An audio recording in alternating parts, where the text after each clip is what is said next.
রমজান মাসে সত্যিই কি কবরের আযাব বন্ধ থাকে? এটি কতটুকু সত্য? অনেক মানুষকে বলতে শোনা যায় সারা রমজান মাসব্যাপী কবরের আযাব বন্ধ থাকে।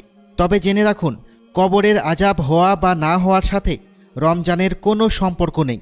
কোরআন হাদিসের কোথাও এ বিষয়ে কিছু বর্ণিত হয়নি রমজান মাসে কবরের আযাব মাফ থাকে। তবে হ্যাঁ, রোজাদার অবস্থায় ইন্তেকাল করলে তার বিশেষ ফজিলত রয়েছে। হুজাইফা রাদিয়াল্লাহু তাআলা আনহু থেকে বর্ণিত, রাসূল সাল্লাল্লাহু আলাইহি ওয়াসাল্লাম ইরশাদ করেন, যে ব্যক্তি আল্লাহর সন্তুষ্টির উদ্দেশ্যে একদিন রোজা রাখে এবং এ রোজা হয় তার জীবনের শেষ আমল, অর্থাৎ রোজাদার অবস্থায় তার ইন্তেকাল হয়, সে জান্নাতে প্রবেশ করবে। মুসনাদে আহমদ হাদিস 23,324। অর্থাৎ রোজাদার অবস্থায় ইন্তেকাল করলে আশা করা যায় আল্লাহ তাআলা তাকে মাফ করে দিবেন। কিন্তু রমজান মাসে কবরের